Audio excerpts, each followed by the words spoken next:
everyone. Myself Smriti Malhotra. I am PGT Economics.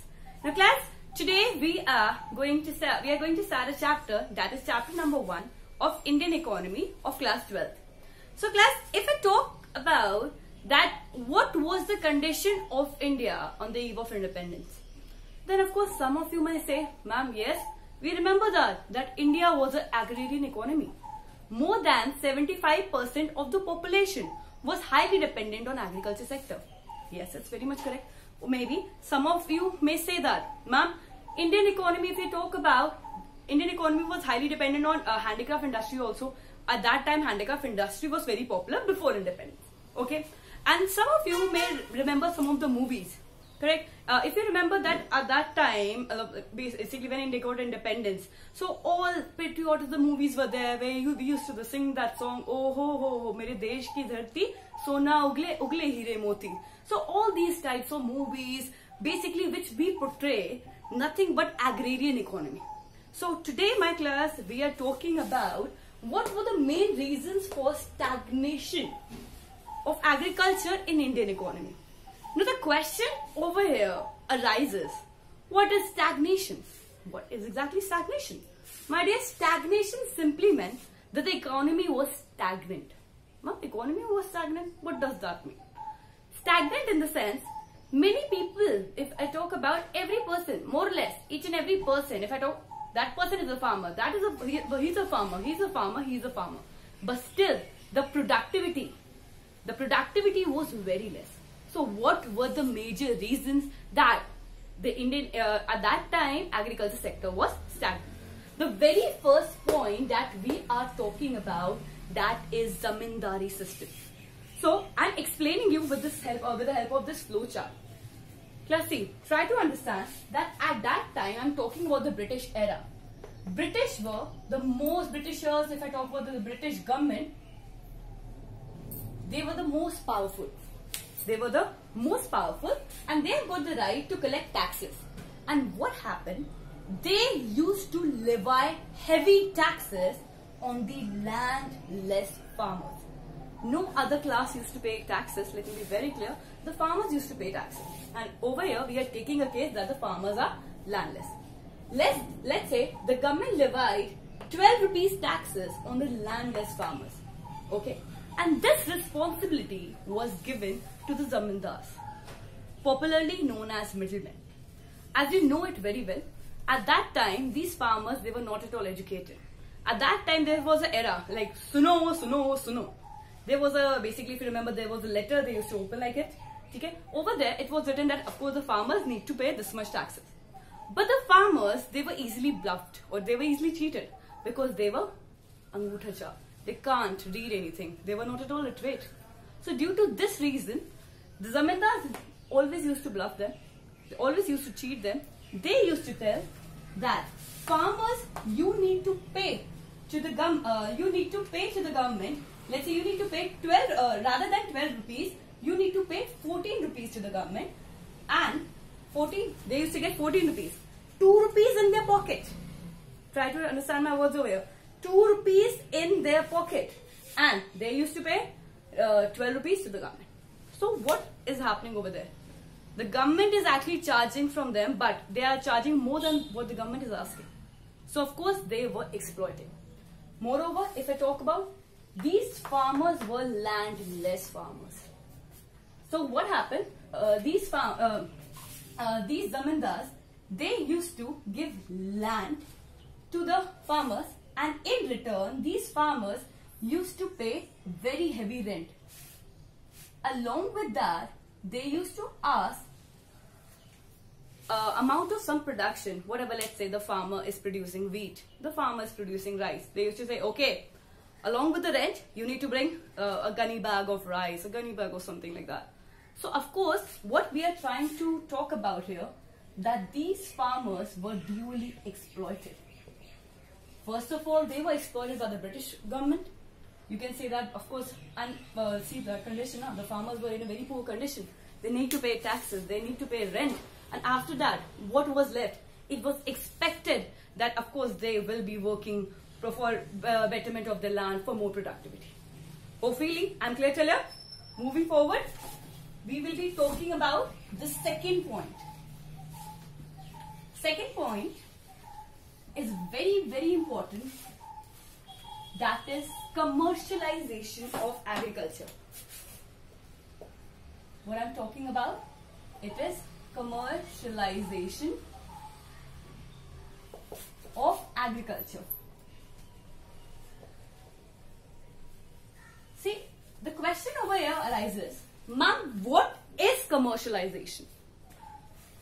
Commercialization simply meant that you are producing for the market or so for the sale in the market rather than for self-consumption.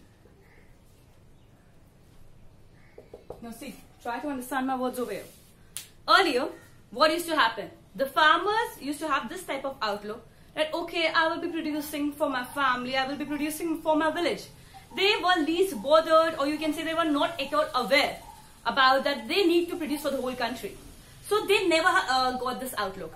So with the coming of Britishers, the Britishers told them that yes, you need to produce for the market.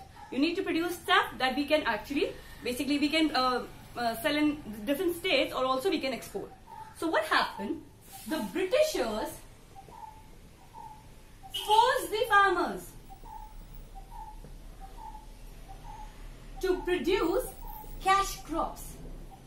And let me be very clear, to produce these cash crops, they basically before producing they give incentives to the farmers. They gave money in advance and told them you need to produce cash. Now what are cash crops? Cash crops that easily give you cash apart from food crops. They forced them to produce jute. They forced them to produce cotton, indigo, opium. Fine. Ma'am, why they forced them to produce jute? Try to understand that at that time, the era what exactly I am talking about, there were two world wars. You remember that there were two world wars that took place. So what happened? They told the farmers to produce jute so that with the help of that jute, they can actually produce gunny bags. Moreover, ma'am, why cotton? They told Indian farmers to produce raw cotton.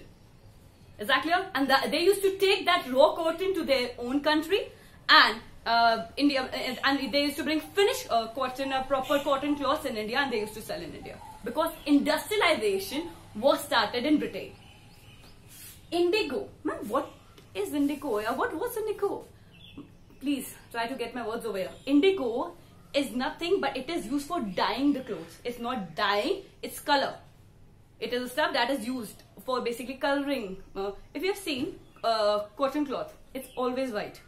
Correct? But we all wear different colors. Let's say I am wearing red, you are wearing blue. So that with the help of indigo, you dye the color. Correct? Color is converted. So you can say it's used for, some people say that it is also Neel. That's Aya Naya Ujala Char Bundo Wala. So of course, now the whole country was not washing clothes, but of course it's used for cotton production. Then, ma'am, what is this opium? My dear, opium is a drug. Ma'am, Britishers used to take drugs. No. So ma'am, why they were telling the Indian farmers to produce opium? See, try to get my point over here. What happened? Britishers, they never had any surplus with China. They used to purchase everything from China. They never used to sell anything to China. So they were like that. Oh my God, what we should do? So they forced the Indian farmers to produce opium, popularly known as drugs. And they started supplying opium to China for free of cost. Cool? Now what happened? And you know it very well. You know it very well that once a person will start consuming drugs, then of course you get intoxicated and you are always in a habit to consume drugs. So what happened? As the Chinese people, just Chinese basically if I talk about the main population, they started consuming drugs. The whole population was intoxicated. They were not at all in the condition to work. So ma'am, what happened? If I talk about, it was a song, like they were, it's like, you remember that song, it was of Jacqueline Fernandez, Mujhe to teri lat lag gayi. Yes, it was such a situation. Chinese people, they were fully intoxicated, they were not able to work. So what happened, as they were intoxicated, they started ordering stuff from Britain, or you can say Britain started exporting stuff to China. Yes, their mission was accomplished, that they want to sell anything to China. So this was the trick. But the condition was that if the farmers, they started growing indigo and opium, although the Britishers gave them money in advance, but if you grow opium and indigo, your land will become barren forever. Oh my God. These farmers never knew about this. They were like, oh my God, what shall I do? Maybe my land is good for once, twice, thrice. Next what? My land has become barren. They were totally shattered.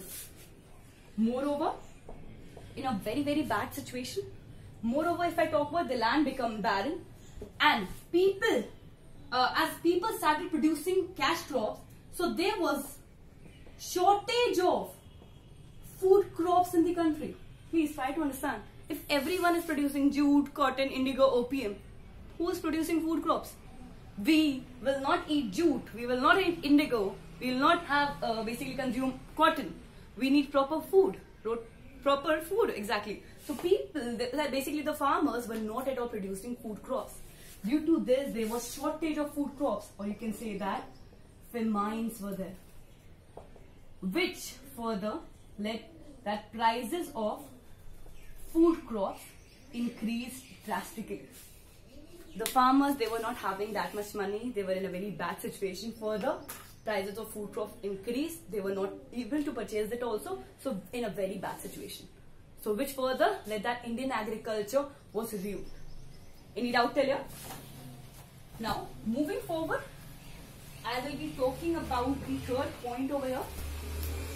That why agriculture sector became stagnant, or why agriculture sector was not at all improving. And the third point is low level productivity. Now one must be wondering, what is this low level of productivity? Of course there are some points in that. Lack of modern technology. I'll be talking about this technology. Then further, if are highly dependent on rainfall, they were very vulnerable.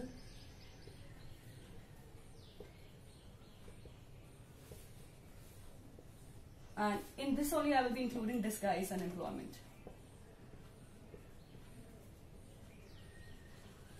Now let's talk about this. See class, now I'm talking about low level of productivity. Now the question over here arises, what is productivity? Productivity simply means production we are talking about. How much per unit output is there? See, as I talked about that agriculture sector was having very low productivity. What was the basic reason? It was lack of modern technology.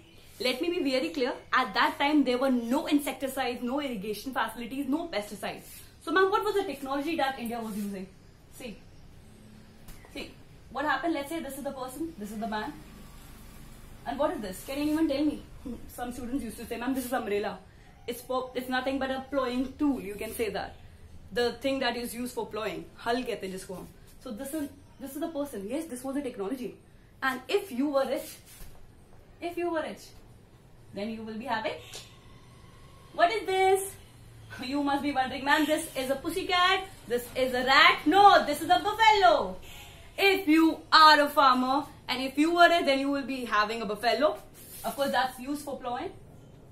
And if you're super rich, then you will be having 2 buffaloes. So this was the technology of India. So my dear, with this technology, you can't expect that India will be having a bumper crop. So this was the problem.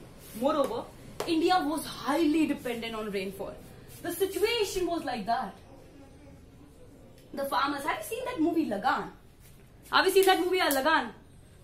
Amir Khan's movie Lagan, there was a song in that. Kale megha pani to barsao. That means, agar wo kale megha baras jate the, then what happened?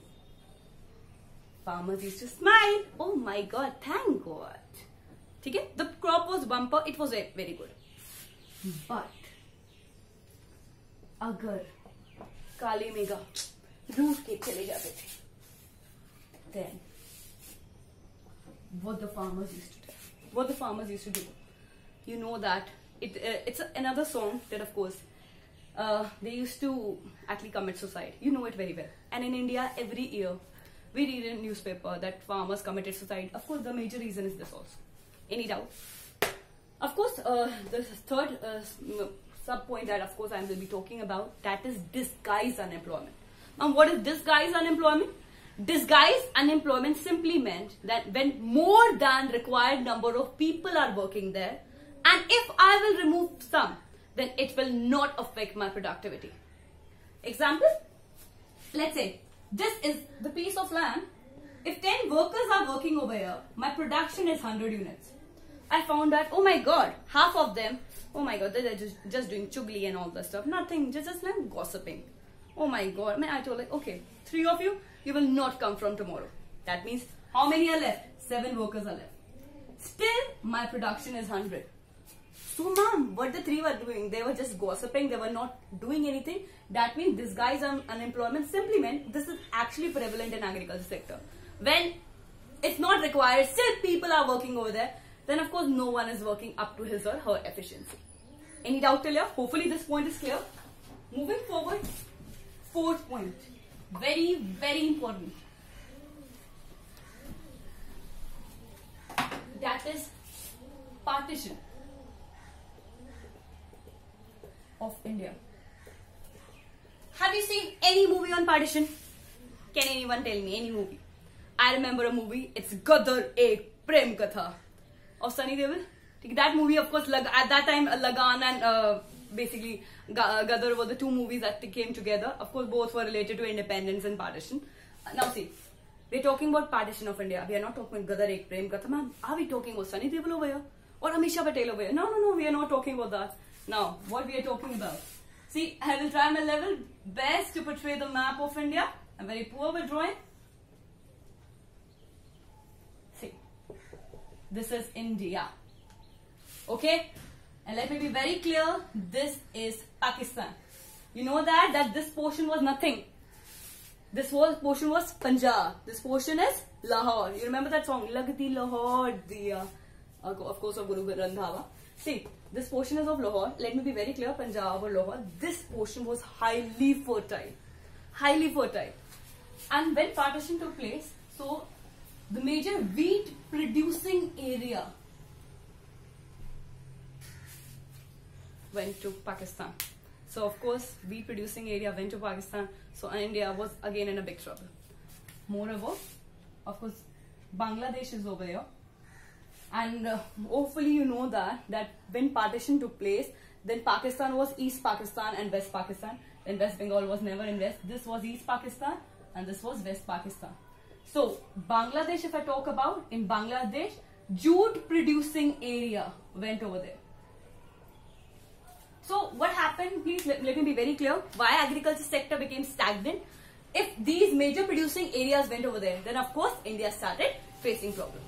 Okay class, that's all for today. Thank you.